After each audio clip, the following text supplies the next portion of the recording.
Muito boa tarde, ouvintes da Rádio Crack Netero 17. Aqui quem fala com vocês é o Henrique Vilhote. E hoje a gente está numa entrevista especial aqui com o convidado, o empresário Dr. Marcelo Robalinho. Obrigado por atender a gente aqui e um prazer poder falar com você, Marcelo. Prazer é todo meu, boa tarde aos ouvintes aí da Rádio Crack Neto, um abraço ao Neto e estamos à disposição aí para esclarecer. Perfeito, Marcelo. Então, para a gente já começar, um dos clientes atuais que você tem no Corinthians é o zagueiro Caetano. E recentemente ele foi até exposto pelo Ramon Dias e pela atual diretoria do Corinthians, envolvendo a questão da renovação contratual. Então, como vocês interpretaram isso e como andam as negociações já em relação a isso? Para mim foi uma surpresa, tá? De qualquer forma, até para esclarecer, a questão do Caetano foi que em janeiro desse ano eu trouxe uma proposta de uma equipe da primeira divisão da França e a proposta foi recusada na época pelo diretor Rubão, com a conversa de que o Caetano era um jogador, né, que chegaram outras propostas diretamente ao Corinthians e que o Caetano é um jogador que a intenção seria a renovação, que o Mano Menezes e a comissão técnica gostavam demais dele, até por ser um jogador de muito bom extracampo, né? E que a gente teria que conversar para uma renovação. Fizemos 3 ou 4 reuniões no CT e praticamente definimos um conceito de renovação com o Corinthians. Esse é um contrato de 5 anos e com luvas, com aumento salarial, com valorização. O que faltava só para bater o martelo era uma questão de gatilhos, tá? E a partir daí começaram as mudanças no Corinthians, né? Trocou a comissão técnica, depois teve a mudança da direção, né? Da direção de futebol. E a partir daí o assunto demorou a voltar à mesa. Quando voltou, voltou numa condição do zero. Né? Eu entendo a direção do Corinthians, entendo o Fabinho Soldado, que é um excelente profissional, um cara bem trabalhador, que está, né, se dedicando demais ao clube. E o Fabinho, dentro do conceito da realidade econômica que o clube poderia oferecer, fez uma nova proposta. Essa nova proposta acabou ficando aquém da proposta inicialmente tratada. Futebol é momento, a gente entende isso. Aquele momento do jogador era depois o momento mudou até pelas alterações de comissão técnica, mas o jogador tem mercado. E o mercado busca informações e o mercado entende que o jogador tem um valor maior. Então nós estamos parados aí, eu estou aguardando aí o Corinthians tem um compromisso com o Fabinho da prioridade do Corinthians e estamos aguardando aí até o final do campeonato, né, para evoluir com outras situações que o jogador tem. Dentro dessas situações que o jogador tem, houve alguma proposta já oficial de algum clube aqui da Série A que você possa revelar? Alguma questão assim que você possa tornar pública já? Então, proposta oficial a gente não tem, tá? Até porque pelo regulamento, enquanto um jogador tem contrato contra o clube, você poderia firmar um pré-contrato 6 meses antes. Mas nessa hipótese, o clube notifica o clube que ainda tem o contrato com o jogador que está celebrando esse pré-contrato. Então, diante disso, os clubes preferiram até o momento não evoluir nas conversas, uma vez que o jogador vai ficar livre daqui 1 mês e meio, né? Perfeito, Marcelo. E aproveitando que você falou dessa questão do Fabinho Solaro, como é a sua relação com a atual diretoria do Corinthians? Com o Augusto Melo, com o Fabinho Soldado e com todos os representantes da atual gestão? A relação é extremamente profissional, eu considero uma relação boa. Sempre tive relação boa com todas as diretorias do Corinthians. A forma de trabalhar aqui na Thinkball, nós trabalhamos com muito profissionalismo. Nós trabalhamos visando construir carreiras de atletas. O Corinthians é um time, né, um dos maiores times do Brasil e do mundo.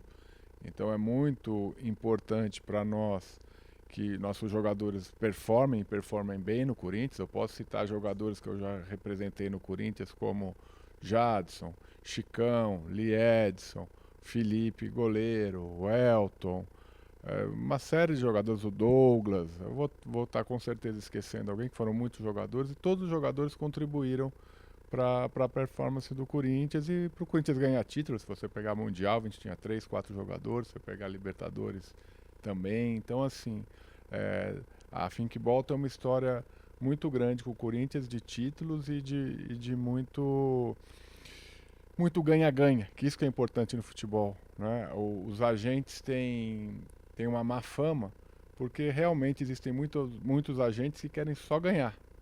E no futebol, se você não pensar no clube, você acaba prejudicando essa parte que é fundamental, porque sem o clube você não tem o futebol. E dentro dessa situação, né, agora mudando um pouco do foco Corinthians, né, você também tem o Patrick, que é um meio-campista que está no Santos atualmente, é um dos jogadores atualmente mais criticados, mais usados até, de certa maneira, como bode expiatório. Então, como você pode explicar essa situação do Patrick no Santos, teve pouca minutagem, tudo mais, e tem agora uma renovação automática no contrato, né? Não tem uma renovação automática. A questão do Patrick, o grande problema do Patrick é justamente esse que você colocou aqui. As pessoas falam coisas sem saber e isso torna uma verdade. Hoje a gente vive num mundo de narrativas. Tá? Então, solta-se uma narrativa, ela pegou, ela vira verdade. O Patrick foi adquirido numa negociação com o Atlético Mineiro. O Santos comprou o jogador, assinou um contrato de 3 anos, não tem opção, não tem nenhuma condicionante. O jogador foi adquirido. Tá? A única coisa, vamos assim dizer, diferente desse contrato é que o Santos vai começar os pagamentos no ano que vem, até por uma questão de gerenciamento de caixa. Foi uma dificuldade negocial, porque o Atlético não aceitava isso. Quando o Atlético comprou o atleta do São Paulo, já teve que começar pagando, né? E no final nós trabalhamos muito aqui para convencer o Atlético a receber em 2025, contando com o aumento de receitas que o Santos vai ter por estar jogando a Série A. Tá? E dentre essas narrativas, o que aconteceu com o Patrick foi uma expectativa frustrada da torcida do Santos quando perde o primeiro jogo contra o Amazonas, que até então o Santos estava invicto, e criou-se uma expectativa que o Santos seria campeão da Série B invicto. E aquele jogo frustrou a torcida do Santos. E foi o jogo da estreia do Patrick, que vinha de uma lesão muscular de 15, 20 dias dessa lesão, parado. Depois ele fez toda a transição para poder, né, estrear, mas era um jogador que vinha com uma falta de ritmo de uma lesão, e o Santos perdeu, e a partir dali começaram a dizer que o jogador era gordo. Quando o jogador tem todos os exames, que ele tem entre 9 e 10% de percentual de gordura, que é um número da maioria dos atletas do futebol brasileiro. Então, assim, se é uma coisa que o Patrick não é gordo, ele é forte. Tá? Agora, juntou essa narrativa de ser um jogador gordo, fora de forma, na partida que o Santos perdeu, e a partir daí ele não teve mais paz desse ambiente de mídia social. Não são os verdadeiros torcedores do Santos, porque o verdadeiro torcedor do Santos quer o bem da equipe, quer o bem do elenco, quer o bom ambiente, mas tem os lacradores, os caras que querem aparecer em mídia social e ter ali seus 2, 3 minutos de fama, destruindo a vida de uma pessoa, de um pai de família, de um trabalhador. Você pode perguntar para qualquer pessoa ali do Santos se é um jogador que se atrasa, que não treina no máximo da intensidade. Hoje, no futebol, você não consegue enganar mais ninguém, porque todos os jogadores treinam com GPS, todos os jogadores têm a fisiologia. Então pode perguntar a todos da comissão técnica do Santos se não é um jogador que se esforça, não é um jogador que treina muito, até acima dos demais, os números dele são acima dos demais fisicamente, porém, por essa questão de mídia social, vamos dizer assim, e por um pouco de falta de força do treinador em impor, porque o treinador também viveu a Série B inteira, apesar de sempre estar quase, assim, ficou 2, 3 rodadas fora do G4, perdeu pouquíssimos jogos, já subiu, mas o treinador passou a Série B inteira na Berlinda, que era um ambiente também complicadíssimo para o treinador. Então, para o treinador, ainda numa situação dessa, trazer um jogador que estava sendo perseguido em mídia social, podia ainda contaminar mais o ambiente. Então, assim, foi um fator de situações que prejudicaram esses primeiros 8 meses do Patrick. Ele chegou em abril no Santos, né? Então, a gente acredita que tudo isso é uma nuvem que passou, porque o Santos não é um time, nunca foi um time para ser um time de Série B, torcida primeira vez na história e não era para estar, né? E então a gente entende que a torcida estava muito fragilizada com isso e agora que é um campeonato de Série A, que as reestruturações são naturais, né? Nós acreditamos que o Patrick vai ter muito para ajudar o Santos, porque ele é um jogador de Série A, de Libertadores de altíssimo nível. Então, nesse sentido, dá para garantir que, contratualmente, obviamente, como você passou, ele tem 3 anos, mas você consegue falar que para 2025 o Patrick permanece no Santos Futebol Clube? O contrato dele é com o Santos Futebol Clube para os próximos 2 anos e ele permanece. Ah, pode mudar no futebol, pode vir algum clube interessado, pode chegar alguma proposta. Nenhum jogador hoje você pode cravar que vai estar o ano que vem no clube que ele está, né? Mas contratualmente, os próximos 2 anos, ele está vinculado ao Santos. Então, agora partindo para uma visão mais, como você tentou explicar um pouco para os ouvintes da Rádio Cracknet 17 sobre a questão do futebol, da relação com os agentes, então, uma questão que mais fica em voga para os torcedores é a questão da intermediação.